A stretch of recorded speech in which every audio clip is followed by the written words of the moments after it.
வணக்கம். முதுகலை தேர்வு எழுதும் ஆசிரியர்களுக்கான பதிவு கல்வி உளவியல். நம்ம தொடர்ந்து பதிவு கொடுத்துக்கிட்டே இருக்கோங்க. நிறைய டீச்சர்ஸ் ஆதரவு கொடுத்துருக்கீங்க. ரொம்ப தேங்க்ஸ். உங்களுக்கு நன்றிகளை உரித்தாக்குகிறோம். இது கல்வி உளவியல் நம்ம கொடுத்துருக்குற இந்த வினாவிடை குறிப்புகள் தேர்வை நோக்கிய வெற்றிக்கான பதிவுகள். இது நம்ம சேனலை சப்ஸ்கிரைப் பண்ணிக்கங்க. டீச்சர்ஸ் லைக்ஸ் கொடுங்க. உங்களுடைய நண்பர்களுக்கும் தோழிகளுக்கும் அனுப்புங்க. அவர்களுக்கும் பயனுள்ள பதிவாக இது அமையட்டும். சரிங்களா? முதல் கேள்வி பாருங்கள். மாஸ்லோவின் படிநிலை தேவை கோட்பாடுகளில் 4வது தேவை நீங்கள் படிச்சிருப்பீங்க. 4வது தேவை எது அப்படின்னா தன்மதிப்பு தேவைன்னு தான் நம்ம சொல்லுவோம் இல்லைங்களா? 7 தேவைகள் நீங்கள் படிச்சிருப்பீங்க. கல்வி தாக்கங்கள் 7 தேவைகள். மாஸ்லோ தன்னிறைவு தேவைகள், அழகுணர்வு தேவைகள், அடைவு தேவைகள், தன்மதிப்பு தேவைகள், அன்பு மற்றும் உரிமை தேவைகள், பாதுகாப்பு தேவைகள், உயிர் வாழ்வதற்கான அடிப்படை தேவைகள், கூம்பு வடிவில் உங்களுக்கு கீழிருந்து மேல் நோக்குதலான கூம்பு வடிவ தன்மையில் கொடுத்துருப்பாங்க. அது நீங்கள் படித்தேதாகணும் கண்டிப்பாக. ரொம்ப முக்கியமான இது ஒரு கேள்வியாவது உங்களுக்கு கேட்கக்கூடிய வாய்ப்பு நிறைய இருக்குதுங்க. அடுத்து அடைவு ஊக்கி கோட்பாடு உருவான ஆண்டு. ரொம்ப பாருங்கள், இது ரொம்ப கவனிக்க வேண்டிய ஒரு இது. அடைவு ஊக்கி கோட்பாடு மெக்லிலேண்ட் அட்கின்சன் 2 பேருமே சேர்ந்து உருவாக்கியதுங்க. ஹார்வர்டு பல்கலைக்கழகத்தில் உருவாக்கியது. அதாவது இதனுடைய மெயின் காரணம் என்ன அப்படின்னா, உருவாக்குவதற்கான காரணம் சூழ்நிலை ஆவல் நிலை தான். மாணாக்கர்கள் கல்வி கற்பதற்கான சூழ்நிலை ஆவல் நிலையை மோட்டிவேட் பண்ணுறது. ஆசிரியர்கள் ஆவலை தூண்டுவது அப்படின்னு சொல்லுவாங்க இல்லையா? இப்போ வேறுபாடற்ற சூழ்நிலையில் மாணாக்கர்கள் கல்வி கற்கும் பொழுது ஏற்படக்கூடிய சூழ்நிலை இதுதான். தகுந்த பள்ளி சூழ்நிலையை அமைத்து கொடுத்தல், மாணாக்கர்களை குழு வேலையில் ஈடுபட செய்து கற்பித்தல் அப்படின்னு சொல்லுவாங்க. கற்றல் கற்பித்தல் அப்படின்னு சொல்லுவாங்க இல்லையா? அப்போ இந்த அடைவூக்கி கோட்பாடு உருவான ஆண்டு 1951. மறந்துடாதீங்க. அடுத்து வளையம் வீசும் சோதனை. பாருங்கள், இது ரொம்ப முக்கியமாக கவனிக்கப்பட வேண்டியது. வளையம் வீசும் சோதனையினாலே அட்கின்சன் இப்போ ஒரு இலக்கை நோக்கி, இப்போ ஒரு விளையாட்டு போட்டியில் ஒரு இலக்கை நோக்கி ஒரு இலக்கு நிர்ணயம் பண்ணி அந்த இலக்கை நோக்கி வளையம் வீசணும்னா அது போய் அந்த வளையம் அந்த இலக்கில் போய் அப்படியே உட்காந்துக்கும் இல்லைங்களா? அந்த மாதிரி அடைவு அப்படிங்கிறது அதாவது method of developing achievement motivation சொல்லுவாங்க. அடைவூக்கி துணிந்து செயலாற்றும் நடத்தை அதோடு தொடர்புடையது. அதாவது ஓரளவு கடினமான செயல்களில் துணிந்து ஈடுபடுதல் வளையம் வீசும் சோதனையின்படி அட்கின்சன் நிரூபிச்சிருக்காரு. ஒரு மாணவன் சுயமாக தன் திறமைக்கேற்ப அப்போதைய ஆற்றலை காட்டிலும் சற்று அதிகமாக தேவைப்படும் இலக்குகளை தேர்ந்தெடுத்து முயற்சி செய்ய ஆசிரியர்கள் ஊக்கப்படுத்த வேண்டும் அப்படிங்கிறதா வளையம் வீசும் சோதனை. இது அட்கின்சன். சரிங்களா? அடுத்து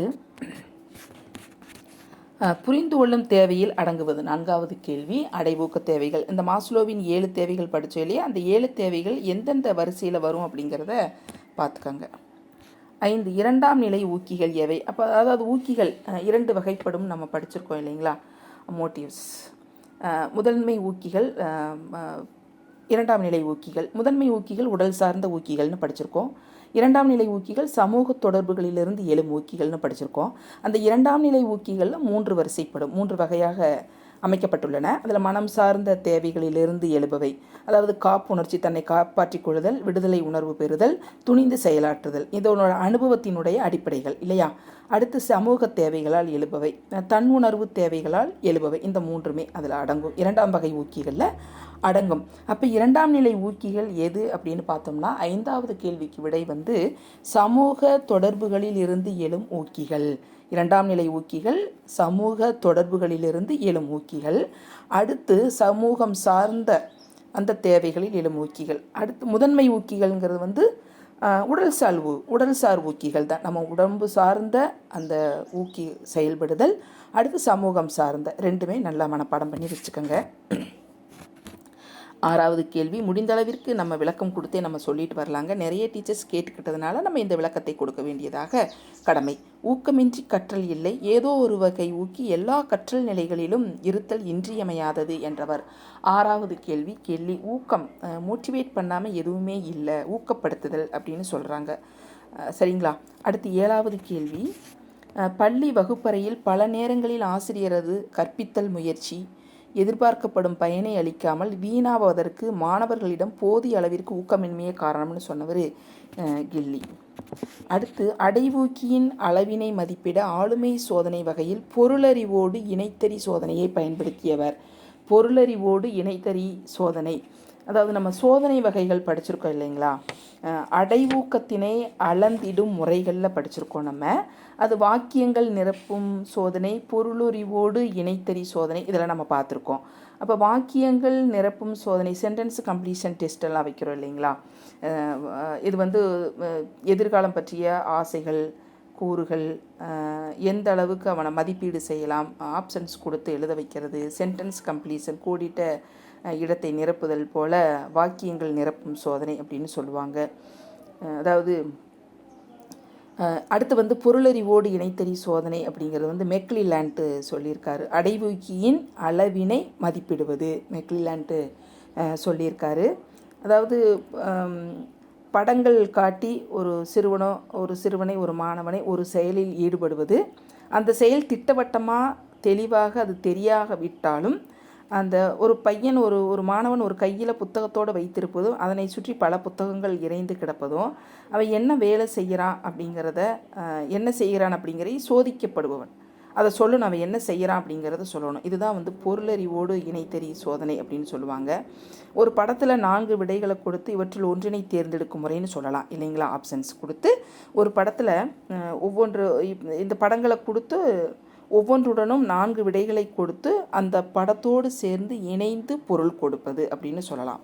என்ன செஞ்சுக்கிட்டு இருக்கா, என்ன வேலை செஞ்சுக்கிட்டு இருக்கா, அந்த படத்தில் இருக்க காட்டப்பட்ட அந்த ஒரு குறிப்பிட்ட மனிதனோ ஒரு செயல்பாடோ எவ்வாறு நிகழ்கிறது அப்படிங்கிறத சொல்கிறது தான் வந்து பொருளோடு இணைத்து அறியக்கூடிய சோதனை அப்படின்னு சொல்லுவாங்க.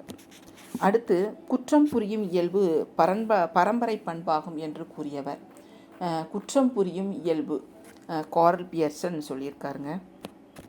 அடுத்து ஆசிரியர்களுக்கான தகவல் தளத்தை தொடங்க ஆதரவு அளித்தவர் அசீம் பிரேம்சி. ஆசிரியர்களுக்கான தகவல்களை இப்போ வந்து நம்ம தகவல் தளத்தில் நம்ம பதிவிடுறோம் இல்லைங்களா, அதுதான். கல்வி தத்துவத்தின் கல்வி தத்துவ நிர்மாணம், building a philosophy of education, 11வது கேள்வி சொன்னவர் வந்து ஏஎஸ் ப்ரௌடி. 12 மரபு வழி சிந்தனைக்கு எதிரான புரட்சி என வர்ணிக்கப்படும் கொள்கை 12 இருத்தல் கொள்கை தான் வந்து மரபு வழி சிந்தனைக்கு எதிரான புரட்சி அப்படின்னு சொல்லுவாங்க. மனிதன் ஒரு பகுத்தறிவுள்ள விலங்கு என்று கூறியவர் வந்து அரிஸ்டாட்டில். பகுத்தறிவுள்ள விலங்கு தத்துவவாதி அரிஸ்டாட்டில். சுற்றுச்சூழல் கல்வி மையம் எங்கு அமைந்துள்ளது? சுற்றுச்சூழல் கல்வி மையம் எங்கு அமைந்துள்ளது சொல்லுங்கள். கொஸ்டினுக்கு ஆன்சர் தெரிஞ்சால் சொல்லுங்கள்.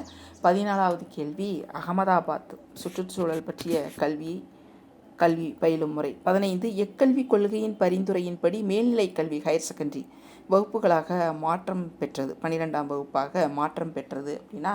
15வது கேள்வி எந்த கல்விக்குழு முதலியார் கல்விக்குழு அமைத்தது அப்படின்னா முதலியார் கல்விக்குழு. கண்டர் கல்விக்குழு, கோத்தாரி கல்விக்குழு, இதெல்லாமே இருக்குது, குழுக்கள் எல்லாம் இருக்குது இல்லைங்களா, அதான் அதனால் தெளிவாக படிச்சுங்க. 16 மத்திய கல்வி அறிவுரை வாரியம் general advisory board of education CABE இந்திய கல்வி வளர்ச்சிக்கான திட்டத்தை வெளியிட்டு இதன்படி குழந்தைகளுக்கு இலவச கட்டாய ஆரம்ப கல்வியை 40 ஆண்டுகளுக்குள் அளிக்க வேண்டும் என்று தீர்மானித்த ஆண்டு எது? 16வது கேள்வி 1944, 40 ஆண்டுகளுக்குள்ள. அடுத்து வந்து பார்த்திங்கன்னா எந்த ஆண்டு நடந்த அகில இந்திய கல்வி மாநாட்டில் இலவச கட்டாய கல்வியை அதே 40 ஆண்டுகள் அளிக்க வேண்டிய கல்வியை 16 ஆண்டுகளுக்குள் அளிக்க வேண்டும் என்று தீர்மானிக்கப்பட்டது அப்படின்னா 1948. தேசிய கல்வி அறிவு இயக்ககம் NLM தொடங்கப்பட்ட ஆண்டு 18 1988. அடுத்து 19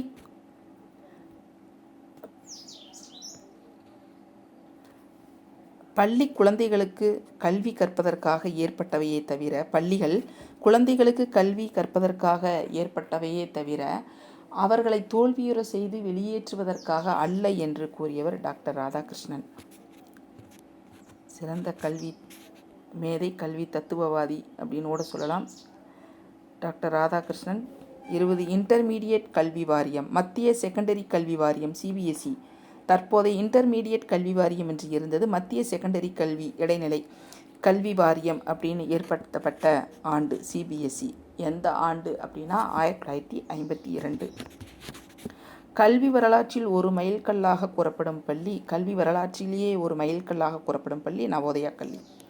22 பள்ளி பாடங்களில் சாதாரண நிலையிலிருந்து 2 ஆண்டுகள் பள்ளி பாடங்களில் சாதாரண நிலையிலிருந்து 2 ஆண்டுகள்.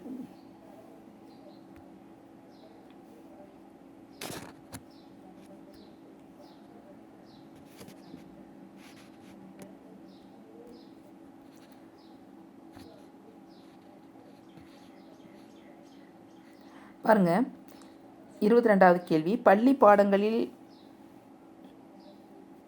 பள்ளி பாடங்களில் சாதாரண நிலையிலிருந்து 2 ஆண்டுகள் தாமதித்த நிலையில் இருக்கும் மாணவர்களை கல்வியில் பிற்பட்டவர்கள் என்று கூறியவர் யார் அப்படின்னா சிரில்பர்ட். அடுத்து 23. ஒவ்வொரு மனிதனின் ஆளுமை வளர்ச்சியை பாலூக்க தொடர்புள்ள நிலைகள் 5 நிலைகளின் மூலமாக விளக்குபவர் சிக்மண்ட் ஃப்ராய்டு தான். பாலூக்க வளர்ச்சி அப்படின்னாலே, தொடர்புள்ள நிலை அப்படின்னாலே சிக்மண்ட் ஃப்ராய்டு தான். இந்திய அரசின் கல்வி அமைச்சகத்தால் டேஸ் ஆண்டில் யுனெஸ்கோவுடன் இணைந்து பணியாற்றுவதற்கான இடைக்கால இந்திய தேசிய குழு உருவாக்கப்பட்டது. 24வது கொஸ்டின் 1949. இதெல்லாம் ரொம்ப முக்கியமான கொஸ்டின்ஸுங்க. இது ப்ரீவியஸ் கொஸ்டினோட சொல்லலாம் நம்ம இந்த ஒரு கொஸ்டின். இந்தியாவில் பார்வை குறையுடையோருக்கான தேசிய நிறுவனம் அமைக்கப்பட்ட ஆண்டு. 25வது கேள்வி. இது ரொம்ப முக்கியம். டெஹ்ரானில் தான் இந்தியாவின் பார்வை குறையுடையோருக்கான தேசிய நிறுவனம் அமைக்கப்பட்ட இடம். முடிந்த அளவுக்கு நம்ம கொஞ்சம் விளக்கம் கொடுத்துட்டோம். நிறைய விளக்கம் கொடுத்தோம் அப்படின்னா நிறைய டைம் எடுத்துக்கும் அப்படிங்கிறதுனால உங்களுக்கு இந்த 25 வினாவிடை குறிப்புகள் மட்டுமே கொடுத்துருக்குறோங்க.